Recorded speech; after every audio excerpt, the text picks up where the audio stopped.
A prophecy lecture by Neville Goddard on December 16, 1968, discussed in his poem titled Europa, which is a prophecy about you. William Blake said, "Then imitation awoke, nor knew that it had slept, in the form of a story."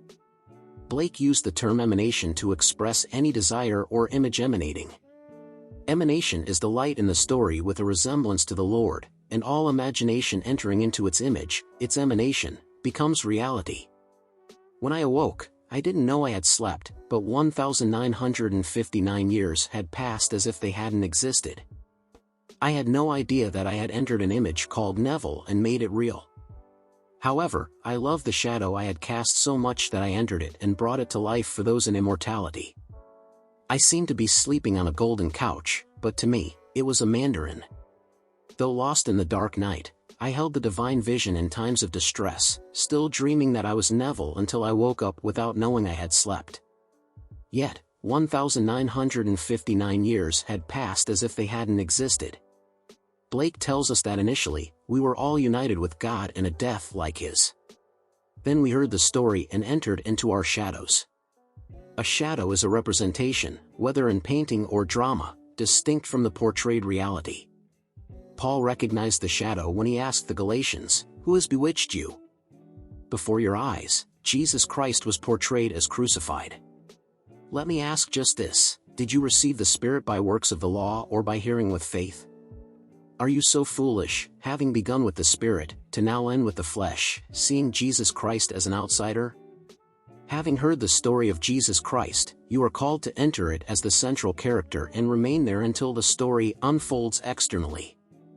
We are destined by God in love to be His children through Jesus Christ, according to the purpose of His will, passionate for His image.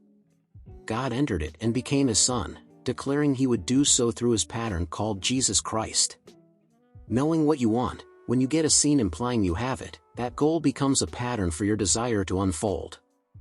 Jesus Christ is God's model, His purpose established for the fullness of time.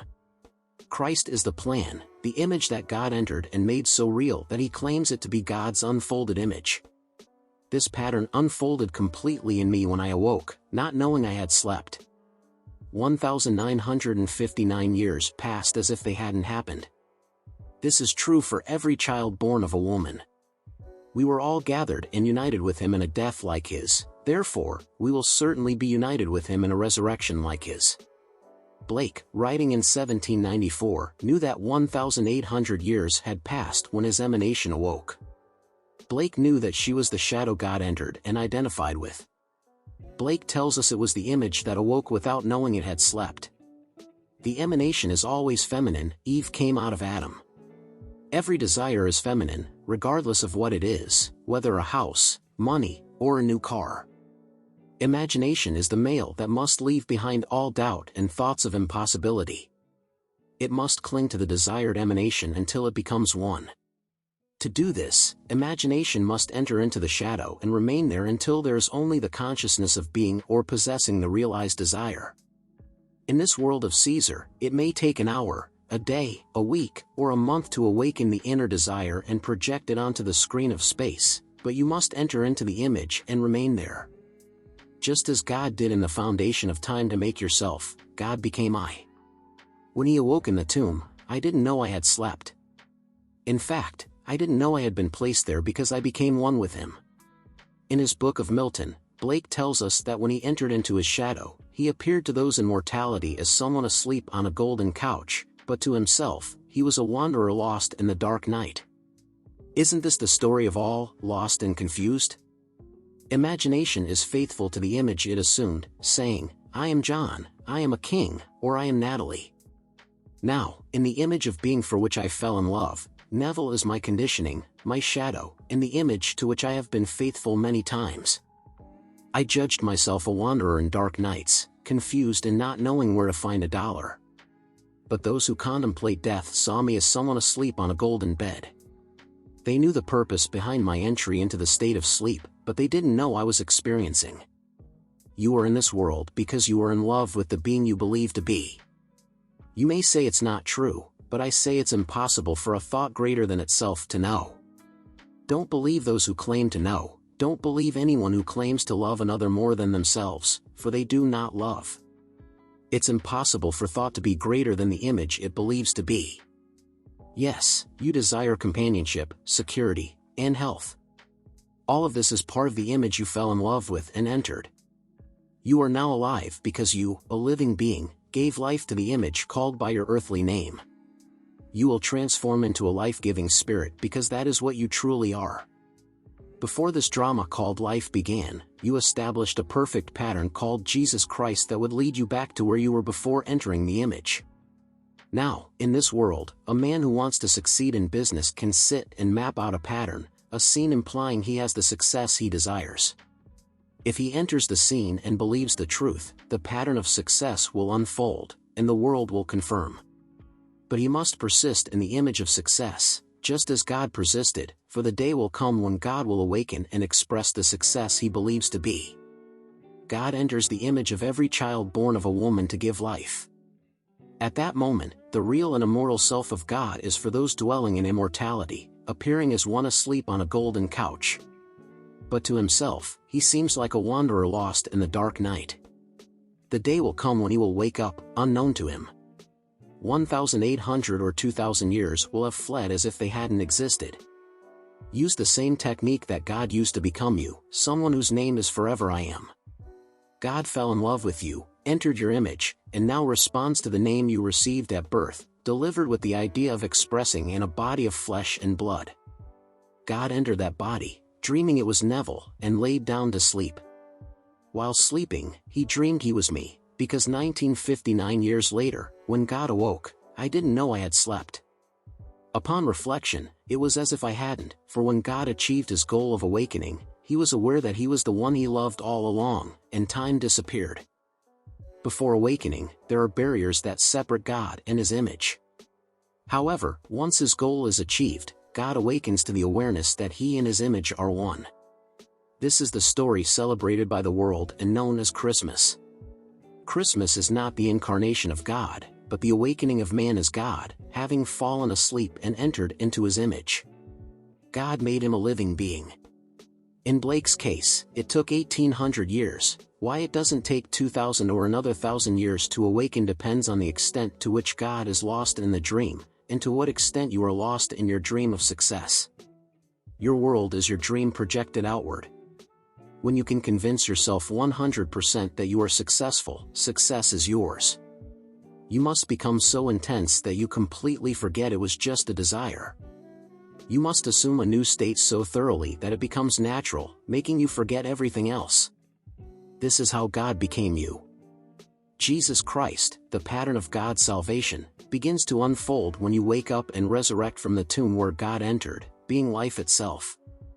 God entered you, his shadow with no life of its own, and made it alive by entering the door of death, your image. God lay in the grave of that image in visions of eternity until he awakens. In the Old Testament, the question is asked, "Awake, O Lord! Why do you sleep? Arise! Do not cast us off forever." In the New Testament, the Lord awakens to discover that he is one with the image he fell in love with, having fallen in love with being you individually. When God awakens, you are he. This is Christmas. When God incarnated in the image he fell in love with, time was divided between BC and AD. Blake tells us it took 1,800 years for God to go from being to becoming. In my case, it was 1959 years. Each case is unique, as we're told, each in his own order. I don't know if this order was predetermined or not. Ephesians tells us that God destined us in love to be his children through Jesus Christ according to the purpose of his will. The God who dreamt in me is the same God who dreams in you. It was indeed an order that I couldn't have awakened before 1959. I only know it was the year God awoke in me, but I didn't know I had fallen asleep in that skull. When I emerged, the symbolism recorded as revealing the birth of God enveloped me. That was the moment God awoke and was born in a higher realm of his being, having identified with the one he loved, created and born as God. He is in love with his image, his shadow, which, like a reflection in oil or water, is dead and has no life in itself. God loves his shadow so much that he enters it and dreams it is he, a life-giving spirit. God first animates the shadow, making it solid and real in his world. It walks and talks, experiences joy and sorrow, illness and health until the dream is complete. Then God awakens, a pattern by which he knows the end has come. This pattern was predetermined. The first segment is to awaken and rise from the sleep of death to be designated a child of God in power. Then he discovers his paternity when his son calls him father. A short interval later, he cuts himself in two. This is his sacrifice for this wonderful realization. Merging with his blood found at the base of his spine, God ignites like a fire serpent. Finally, the ultimate sanctification comes in the form of a dove descending, suffusing him with love. God has now accomplished what he set out to do. You can emulate God while in this world. For instance, if you aspire to be a celebrated artist nationwide, devise a plan for success, just as God crafted a plan of fulfillment called Jesus Christ. There are various ways to envision success. Select the scene that implies you have already achieved success. When it materializes, you will understand how it unfolded.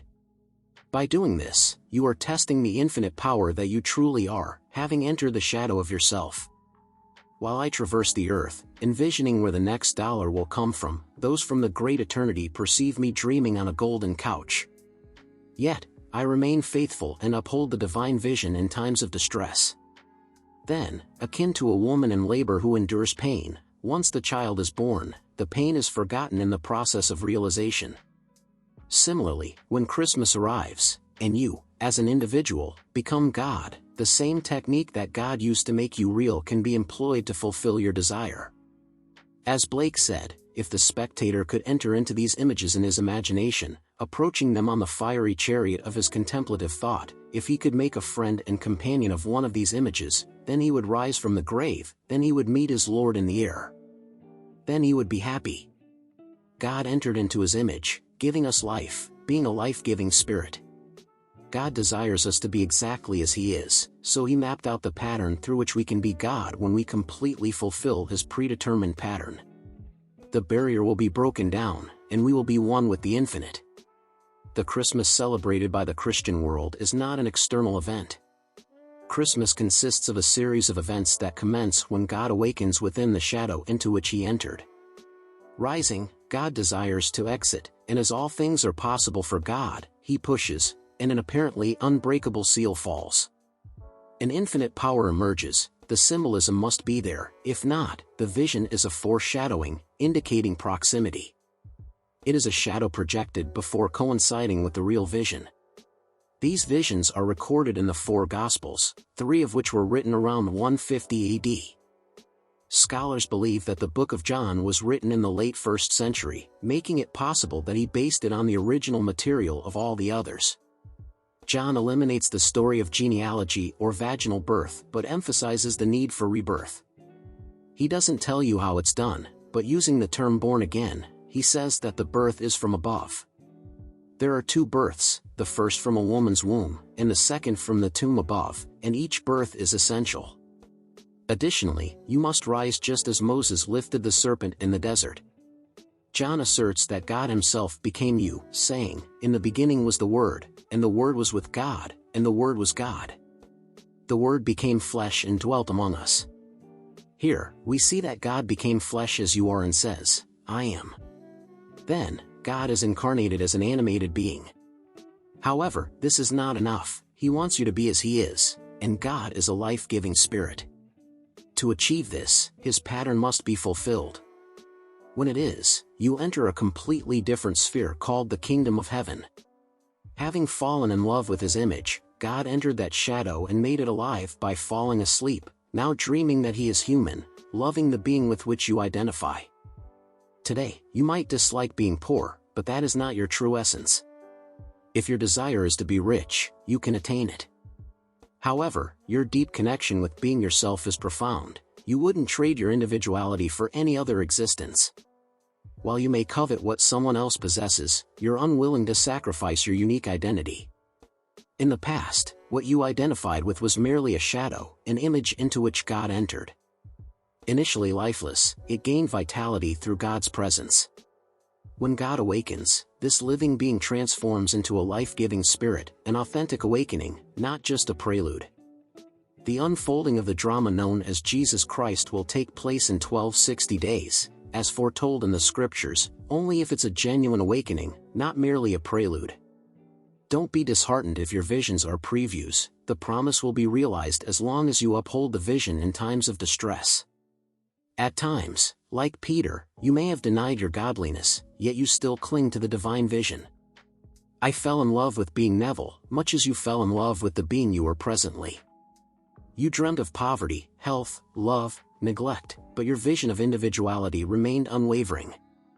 You will never lose it because that's what captivated your love, and ultimately, you will awaken as God, individualized. You'll recognize yourself as a life-giving spirit as you progress toward greater individualization.